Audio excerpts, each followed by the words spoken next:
Interesting slate on tap for tonight for MLB DFS because we do have some top-end pitchers, but some of the top-end pitchers in tough matchups. We have some kind of questionable type guys in good matchups. And the question is, how much do we care about the good matchups? How much do we ding the aces for their tough matchups? And where do we go with stacking for today? And can we justify stacking the Detroit Tigers against a lefty? Let's talk about all that right now. This is the FanDuel Fantasy Q&A. That is right here on the FanDuel YouTube, Twitch, Facebook, and Twitter pages. My name is Jim Sonis. I am a senior writer and analyst for numberFire.com, here to answer your questions for the next 25 minutes to get you set for Monday's slate of MLB DFS. As always, no matter where you are watching for today, you can get those questions in over the YouTube chat, over on Twitch and Facebook as well. We'll take questions no matter where you're watching.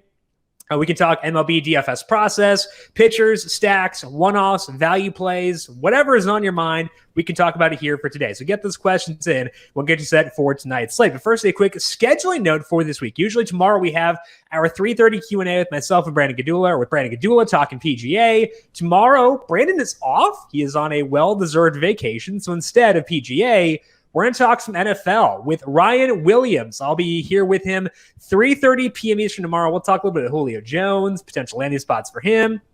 Take your questions on best ball, season long, dynasty, whatever is on your mind. If you have NFL questions for fantasy football, tune in tomorrow, 3:30 p.m. Eastern on the FanDuel YouTube, Twitch, Facebook, and Twitter pages. Myself and Ryan Williams answering your questions live here on the air from 3:30 until 4. Then I'll swing in and stick around for the MLB Q&A for that day. And tomorrow's slate's actually looking pretty good, so should be a fun one. But let's start things off here by talking about this Monday slate.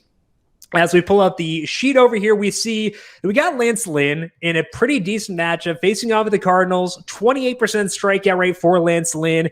This is across all 7 starts for him so far this year. Good strikeout numbers, good overall numbers. Facing an offense I am okay using pitchers against. That to me says Lance Lynn deserves to be number one on our list for today. Lynn checks in at $10,000, and that's not that much for a guy with his upside. He goes pretty deep into games. He goes 100 pitches basically every start. And what that does is it takes the baseline of already good pitching and makes it even juicier. Because if you can get, 110 pitches versus 95 of someone with a 28% strikeout rate, you can do a lot of damage with that. The other thing you see here with the game log for Lance Lynn is a lot of repeat matchups. He faced Kansas City here and here. He faced Cleveland here and here, Minnesota here and here. And this time he's facing a Cardinals team that hasn't seen him yet so far this year. So I think to me that says Lance Lynn deserves to be number one on our list, a guy with strikeout upside, facing an offense that I think is exploitable. The Cardinals do gain a DH for today as they go to an American League park, but I still think that Lance Lynn deserves to be number one for me. And that means I have him above Brandon Woodruff. And I love Brandon Woodruff. As we pull up the numbers here, you'll see Woodruff has a whole lot of green in his profile. 3.16 skill interactive ERA. This is over his full 9 starts this year. 31% strikeout rate, not a lot of walks, minimal hard contact. The problem is it's not the Padres overall. It's specifically the strikeout rate. 20% strikeout rate versus righties for this year for the Padres. That is about 3 percentage points lower than any other team on this slate. So I need the pitcher I'm using against them to be an outlier versus the crowd to really get excited about him.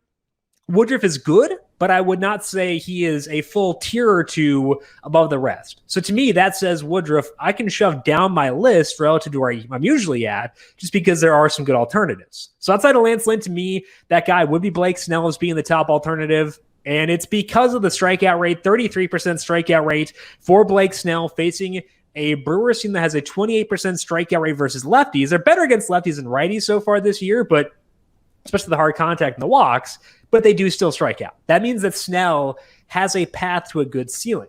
Now, if you look at the strikeout numbers, Snell is a higher strikeout guy in a higher strikeout matchup. You would think that I would want to put Snell above Lance Lynn. The reason I can't do that is because Snell doesn't go as deep into games. The past 5 pitch counts here, 87, 91, 95, 84, 97. That's not super deep into games, especially relative to a guy who is just a horse like Lance Lynn. That's ding number 1. Ding number 2 is he can't go as deep on those pitches because he's walking a lot of guys. 14% strikeout rate this year for Blake Snell compared to Lance Lynn at 7%. Both those things favor Lynn pretty heavily. So we do want to sell out for strikeouts in MLB DFS. We do want to emphasize that above all else, but I still can't quite get there in ranking Snell above Lance Lynn. I am nitpicking here because Snell's still number 2 for me. He's above Woodruff just because the strikeout numbers very much favor him, but I can't put him above Lance Lynn for today. I think they're in the same tier, but I feel very firm in ranking Lance Lynn above Blake Snell.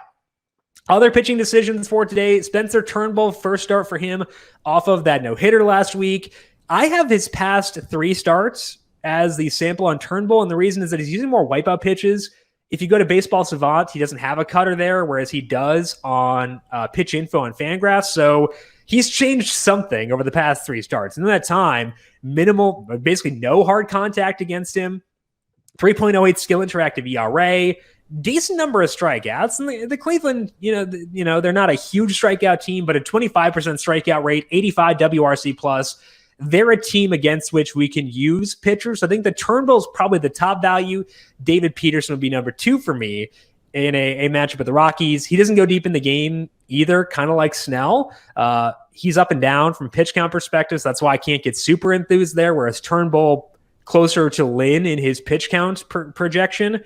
But I think that Peterson's still worth considering because he gets strikeouts. The Rockies will strike out too. So it's Peterson below Turnbull from a value perspective for me for tonight. Victor is asking about my favorite batter. This is over on YouTube. Victor is asking for the favorite batter. For that, let's turn over here to the hitter tab and talk about stacks, because for me, the best hitter will always come from a team I'm willing to stack. I don't like to have my quote-unquote favorite hitter be on a team that I don't want to stack.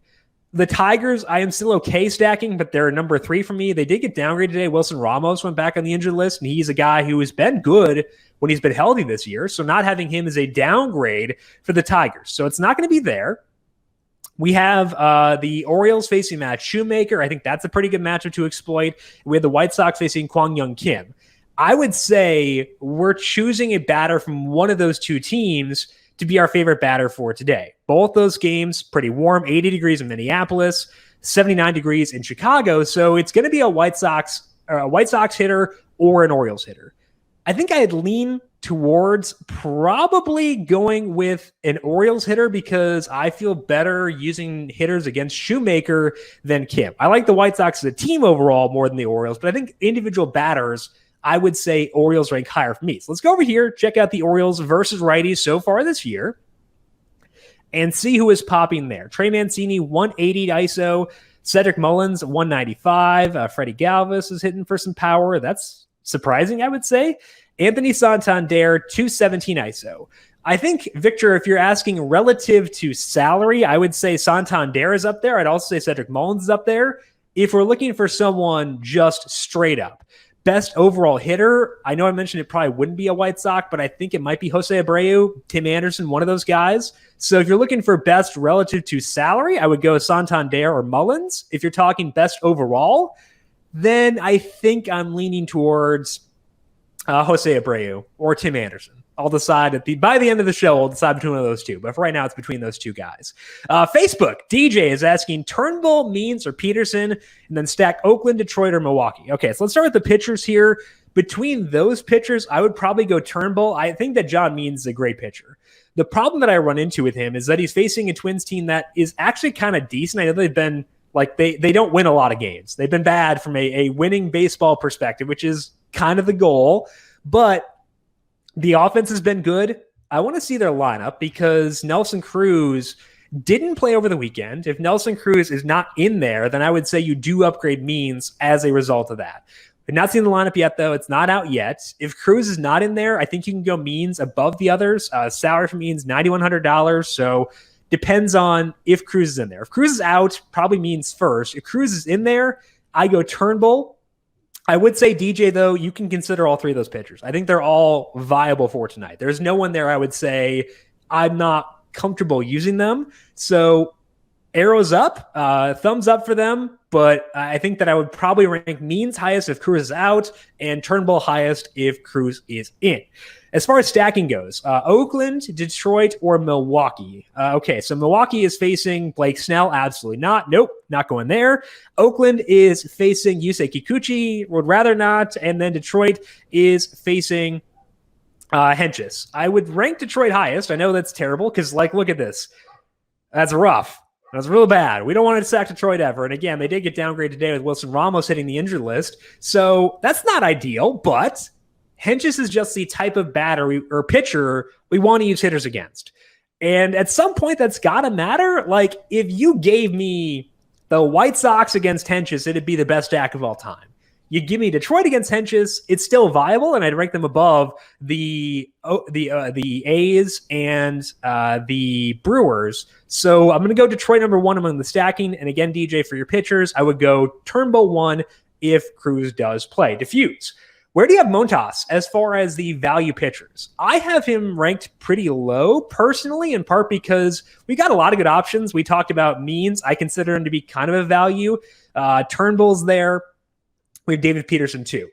The reason I'm lower on Montas is that the strikeouts aren't there yet. So let's go over here to the pitching tab once again. You'll see here a 20% strikeout rate. That is the third lowest number on the slate. That is over his past 5 starts with his sinker usage being down. So that's a good thing. We want to use fewer sinkers. Sinkers suck. So the fact that a guy is lowering his sinker usage is a good thing, and I am encouraged by that. However, it's not led to a lot of goodness in terms of the strikeout numbers for Montas. No more than 6 in that span. Let's expand this out here and look at the full season so we can get a larger sample on Montas. Pretty sure it was lower than 2. Yeah, max is 7 so far this year. The Mariners definitely struggle. Obviously, they've been no hit a couple times so far this year, so the matchup probably good for Montas, but I just haven't seen enough from a skill perspective to get super high on him yet. So we talked about Means, Turnbull. We talked about Peterson as well. I'd rank all those guys above Montas for tonight just because I can more easily envision their path to a ceiling game versus Montas for me tonight. Let's go back to DJ. Should I still ride with Josh Fuentes? They are not at Coors, so probably not. Most of the Coors batters are dependent on Coors Field to be super viable. So if you have alternatives, I would say go with them over that. Tristan, stack the White Sox and Orioles with Donaldson as a one-off hitter. Thoughts? So Josh Donaldson facing Means, I probably would try to bump out of Josh Donaldson. I'm going to assume that's a third baseman. So let's check out a third baseman here and see what alternatives we have to Josh Donaldson. Okay, so $2,700 for Donaldson. I'd rather use Chapman against Kikuchi. I know Kikuchi is a good pitcher, and I wouldn't want to stack against him, but 10% barrel rate allowed, that's pretty high. We can get excited about that. Kikuchi walks more guys, so that means he might allow more base runners. So I think I'd rather go with that. MVP Chapman.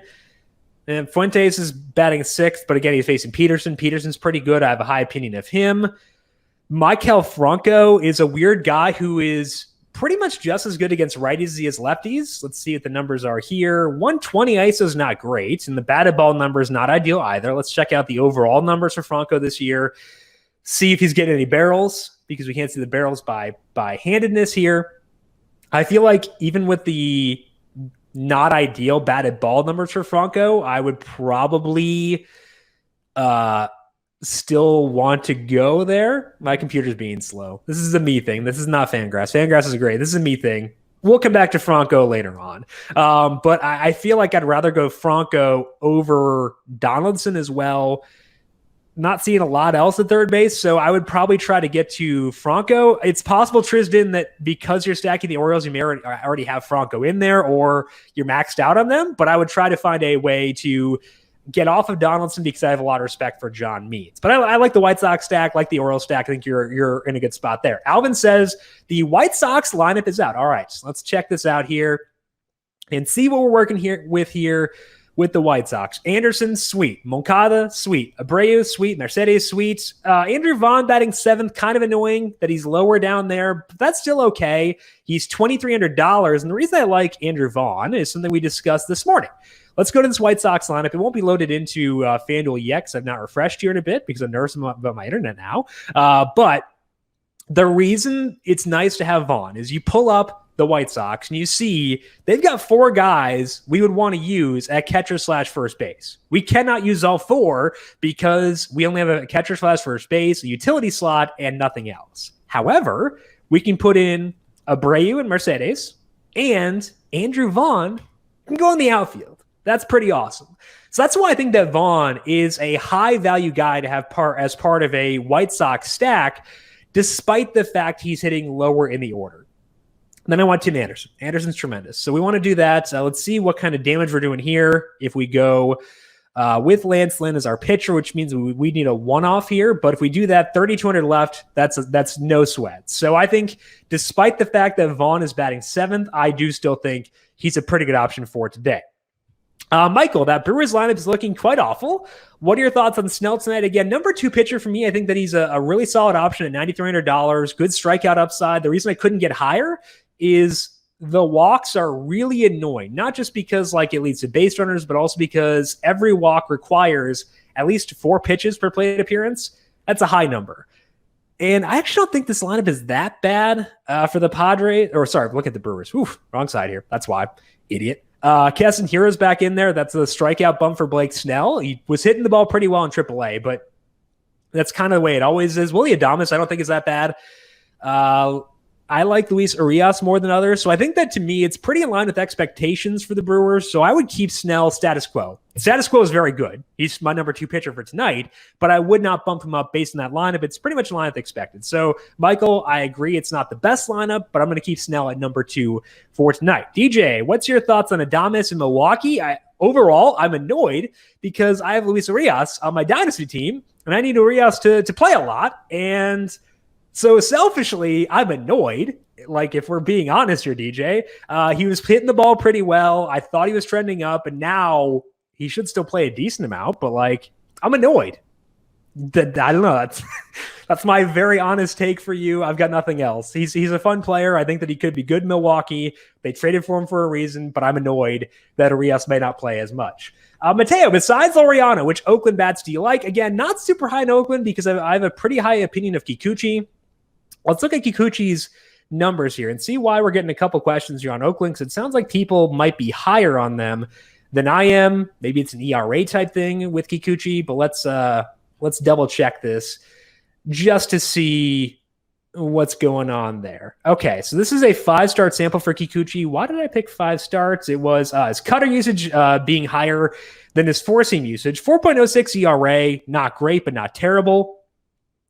The A's numbers against lefties, they have a 118 WRC plus. They're good against lefties, but the other thing here that stands out is the temperature. 60 degrees there.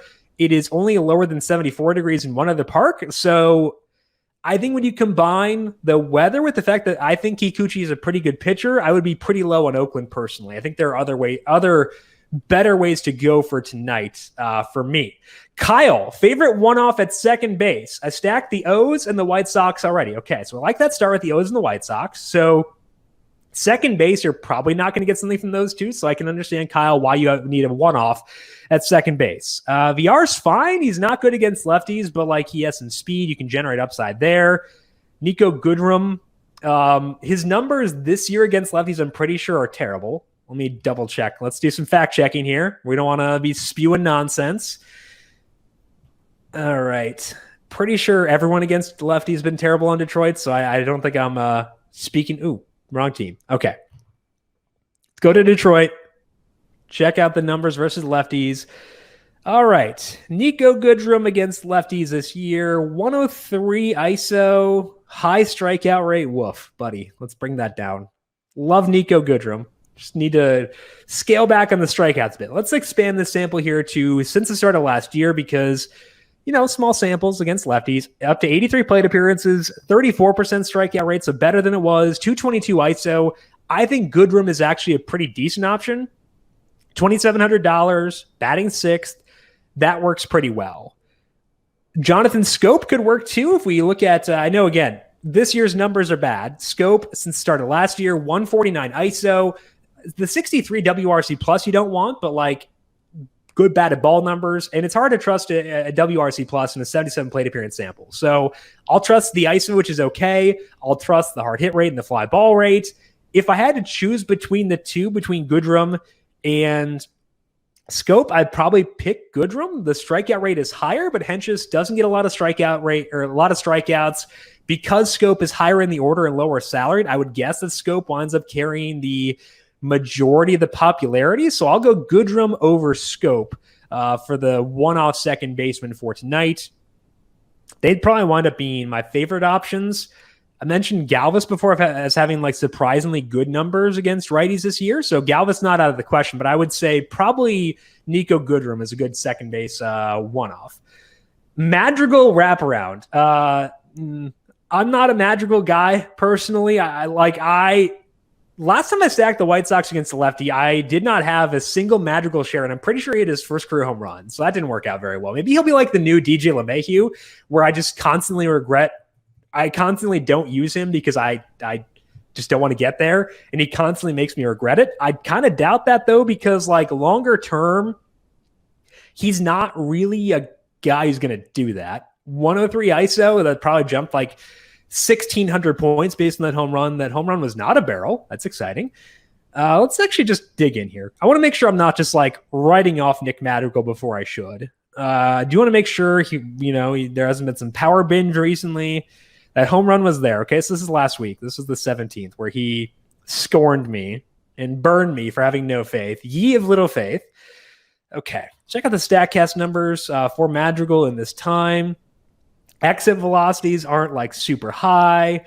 Launch angles, not really there either. So I don't feel that bad on omitting Madrigal. So I'm probably not going to be there personally. I think Vaughn works. He's at the bottom end of that order. Maybe someone as you were looking at as being part of that wraparound stack. So like maybe you get Vaughn, Anderson, Moncada, Abreu. Maybe that works as your wraparound, but I probably would not be looking at Madrigal personally because I don't believe in the power. Let's go back over to Facebook and talk to Dennis. How do you feel about starting John Means?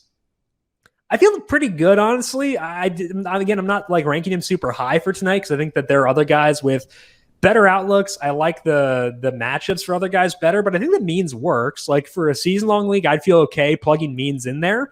For DFS, he'd probably rank 5th. I'd say it's most likely Lynn 1, Snell 2, Turnbull 3, and then do I go Means or do I go Peterson? I'm going to go Means over Peterson due to pitch count stuff. So Means winds up being 4th. I'd probably go Woodruff over Peterson, I guess, too. Just I know it's a terrible matchup, but like he's still very good. So I would go Means 4th for tonight. So Dennis, I actually feel okay about him personally. DJ, should I continue to avoid Gomber or is he worth stashing?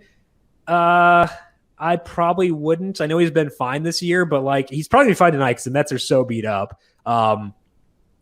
I just am not a huge believer in the strikeout rate sticking. So like from a stash perspective, there are probably better ways to burn a bench spot. Michael, thoughts on Story as a one-off versus lefty Peterson? I think because the strikeout rate for Peterson is so high, I'd avoid it. Also, Story's outside of Coors Field. So I probably would not want to go there personally. Let's look at some shortstops here. Goodrum is a shortstop eligible. I love Tim Anderson.